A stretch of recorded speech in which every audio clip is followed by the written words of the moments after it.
ዕለቱ ዓርብ ነው፣ የስቅለት ጊዜ ነው። ባለቤቴ ልጆቿን ጭምር እኔም እኛ አጋዛችን ጭምር ቅድስት ማርያም በሚገኘው ስቅለት ቦታ እየሄድን ነው። አሁን ከቤታችን እየወጣን ነው። እንኳን አደረሰ። የምራኬል አንደኛ በጣም ጎበዝ።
ዛሬ ዕለቱ ዓርብ ነው፣ የስቅለት ጊዜ ነው። ባለቤቴ ልጆቿን ጭምር እኔም እኛ አጋዛችን ጭምር ከቤታችን ለመስገድ ስቅለቱን ለማክበር ወደ ቅድስት ማርያም በሚገኘው ስቅለት ቦታ እየሄድን ነው። አሁን ከቤታችን እየወጣን ነው። እስቲ እሺ ሄመንም ተኝታለች።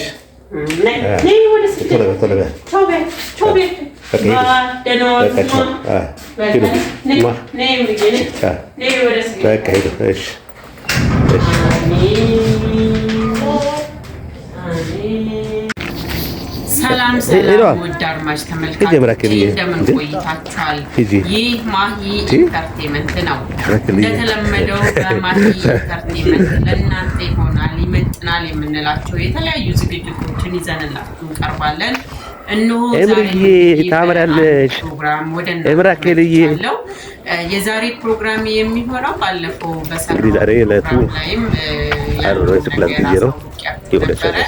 የስቅለት በዓልን በማድረግ ወደ እናንተ ይዤላችሁ እንደምቀርብ ቃል ገብቼላችሁ ነበርና የዓርብ ስቅለት ውሏችንን እንደዚህ ወደ እናንተ እናስቃኛችኋለን። እንግዲህ ዓርብ ስቅለትን ያው ሁላችንም ስግደት እናሳልፋለን። የትኛውም አይነት መስሪያ ቤት እንግዲህ ስራ አይኖርምና ይህንንም እንግዲህ የክርስትና እምነት ተከታይ ሁሉ አማንያን ደግሞ ወደ ቤተ ክርስቲያን በመሄድ ስቅለቱን ወይም ደግሞ በስግደት ያሳልፋሉ ማለት ነው። እስቲ እንግዲህ እኛም እንደዚህ ወደ ቤተ ክርስቲያን በመሄድ ውሏችንን በስግደት አድርገን ነበረና ይህንን ወደ እናንተ ስናቀርብላችሁ እስቲ ለመሆኑ ስቅለት ምንድን ነው የሚለውን ወደ እናንተ በዛውም ለማብራራት ወይም ደግሞ ትንሽዬ ገለጻ ለማድረግ ነው። እንኳን አደረሰ። የምራኬል አንደኛ በጣም ጎበዝ የኔ ቆንጆ ይቻል አንደኛ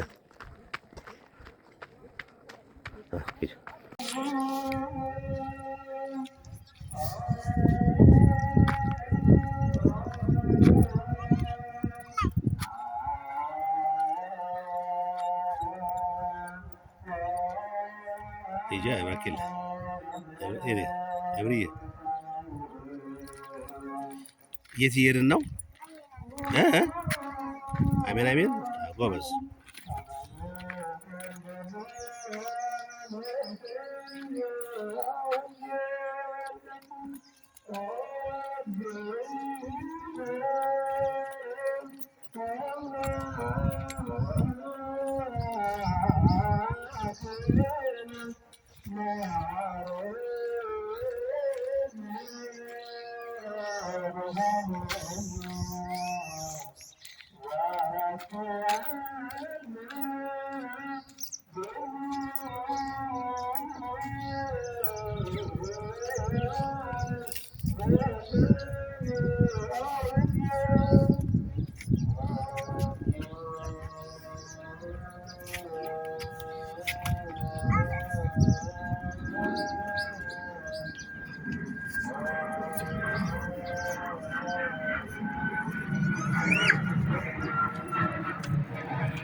እንግዲህ የስቅለት ትርጉሙ ምንድነው ለሚለው እንደዚህ እናቀርብላችኋለን። በክርስትና እምነት ስቅለት ማለት የዓለም መድኃኒት የሆነው ጌታችን ኢየሱስ ክርስቶስ የሰውን ልጅ ከኃጢአት ለማዳን ሲል በመስቀል ላይ ተሰቅሎ የሞተበት ድርጊት እንደሆነ ይታወቃል ማለት ነው። ይህ ታላቅ ዕለት ታዲያ በቤተ ክርስቲያን አስተምህሮ የሚከተሉትን ዋና ዋና ትርጉሞችን ይይዛል። የመዳን ምስጢር አለው። ይሄውም የመዳን ምስጢር ክርስቶስ በራሱ ፈቃድ በመስቀል ላይ በመሞት የሰውን ልጅ ከገነት መባረርና ከሞት ቅጣት እንዳዳነም ይታመናል። የፍቅር መገለጫም ነው። ይህም የፍቅር መገለጫ አምላክ ለሰው ልጆች ያለውን ጥልቅ ፍቅር ለመግለጽ ራሱን አሳልፎ የሰጠበት ቀን እንደሆነ ይታመናል። የዲያብሎስ ድል መሆንም በዛው እንግዲህ ይበሰራል ማለት ነው። በመስቀል ላይ በፈሰሰው ደም የኃጢአትና የዲያብሎስ ስልጣን እንደተሸነፈ ይነገራል። ታላቅ የህመም ወይም ደግሞ የህማማት ቀን እናስብበታለን። ይኸውም አማኞች የክርስቶስ መከራን በማሰብ በጾም በጸሎትና በስግደት የሚያሳልፉበት የእረፍት ቀን ነው ማለት ነው። የስቅለት መታሰቢያ በዓል የኢየሱስ ክርስቶስ መከራና ሞት የምናስብበት በክርስትና እምነት ውስጥ ትልቅ ቦታ ያለው ቀን ነው። ስለ ቀኑ ዋና ዋና ነጥቦችን ወደ እናንተ እንደዚህ እናቅርብላችሁ። ከትርጉሙ ስንጀምር ትርጉሙ ምን ይላል የሚለውን ክርስቶስ የሰውን ልጆች ለማዳን በመስቀል ላይ የከፈለውን መስዋዕትነት ለማሰብ ነው። ስርዓተ አምልኮትን እናይበታለን። በዚሁ ስርዓተ አምልኮት በኦርቶዶክስ ተዋሕዶ ቤተክርስቲያን ምዕመናት እስከ ምሽቱ ድረስ በመጾም ስግደት በመስገድና የሕማማትን ንባባት በመስማትና ቀኑን በሙሉ በጾም በጸሎት ያሳልፋሉ ማለት ነው። የስቅለቱ ዓላማ ፍቅርን፣ ትህትናን፣ ይቅርባይነትን በተግባር የታየበት ዕለት ተደርጎ ስለሚታሰብ ነው። እንግዲህ በዓሉ የሚከበርባቸው ዋና ዋና ምክንያቶች ምንድናቸው ለሚለውም አንደኛው የድህነት ቀን መሆኑን ለማሳወቅ ነው። የሰው ልጅ ከዲያብሎስ እስራት የተፈታበትና ከእግዚአብሔር ጋር የታረቀበት ዕለት መሆኑን ለማስገንዘብ ነው። የፍቅር መግለጫም እንደዚሁ ከበዓላት የሚከበርባቸው ምክንያቶች አንዱ ነው።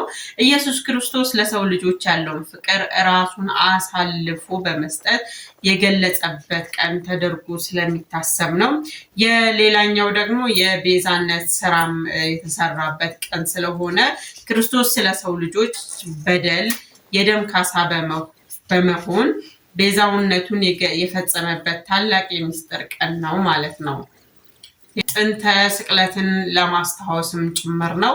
በኢትዮጵያ ኦርቶዶክስ ተዋሕዶ ቤተክርስቲያን ስርዓት መሰረት ጌታችን የተሰቀለበትን ትክክለኛ ዕለት ወይም ጥንተ ስቅለት መጋቢት 27 ቀን ተብሎ በየዓመቱ ስለሚወሳ ነው።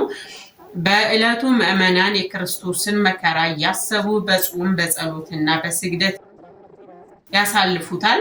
እንዲሁም በቤተ ክርስቲያን ስርዓት መሰረት ጌታ የተገረፈበትን ግርፋት ለማስታወስ ምዕመናን በወይራ ቅጠል ወይም ዘንግ የሚጠበጠቡበት ስርዓት ስለሚከናወን በአጭሩ በክርስትና እምነት አስተምህሮት መሰረት የስቅለት በዓል የሚከበረው ጌታችን መድኃኒታችን ኢየሱስ ክርስቶስ የሰውን ልጅ ከኃጢአት ባርነት ነፃ ለማውጣት ከአዳም ዕዳ ለመካስ በመስቀል ላይ ተሰቅሎ የዋለበትን ዕለት ለማሰብ ነው።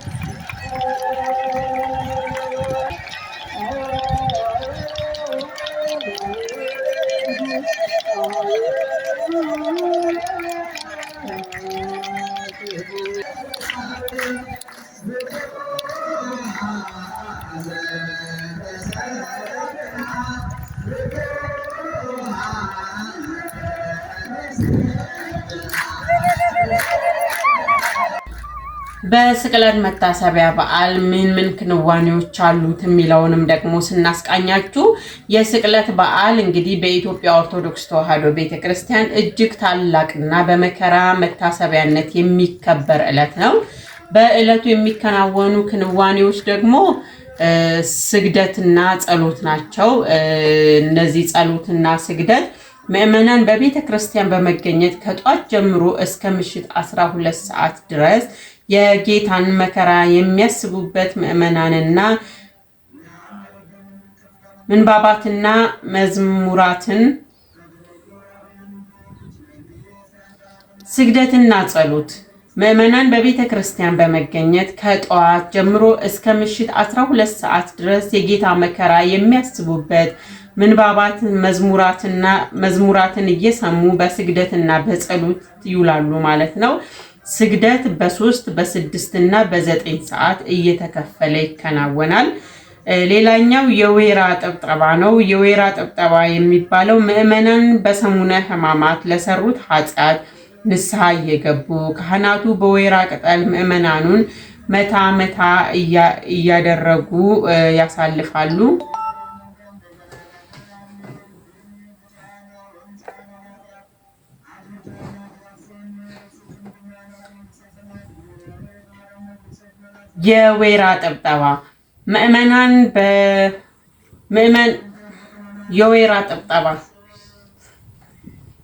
የወይራ ጥብጠባ ምዕመናን በሰሙነ ሕማማት ለሰሩት ኃጢአት ንስሐ እየገቡ የወይራ ጥብጠባ ምዕመናን በሰሙነ ሕማማት ለሰሩት ኃጢአት ንስሐ እየገቡ ካህናቱ በወይራ ቅጠል ምዕመናኑን መታ መታ ያደርጓቸዋል። ይህም ጌታችን ለሰው ልጆች ሲል የተቀበለውን ግርፋትና መከራ ለማስታወስ የሚደረግ ስርዓት ነው። ሌላኛው አክፍሎት ነው። አክፍሎት የጌታን ስቅለትና ሞት በማሰብ ብዙ ምዕመናን ከጸሎተ ሐሙስ ምሽት ጀምሮ እስከ ትንሣኤ ሌሊት ድረስ እህልና ውሃ ሳይቀምሱ በጾም ያሳልፋሉ። ይህ ስርዓት አክፍሎት ይባላል።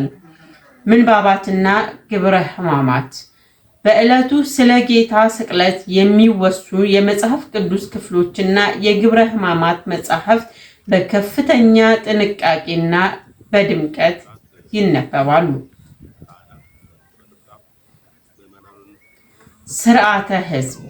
ስርዓተ ሕዝብ በምሽት 12 ሰዓት ላይ የጌታን ስቅለት የሚገልጽ ስዕል ወይም ደግሞ አዶናይ በመያዝ በቤተ ክርስቲያን ዙሪያ የሚከናወን የጸሎትና የዝማሬ ስነ ስርዓት ነው።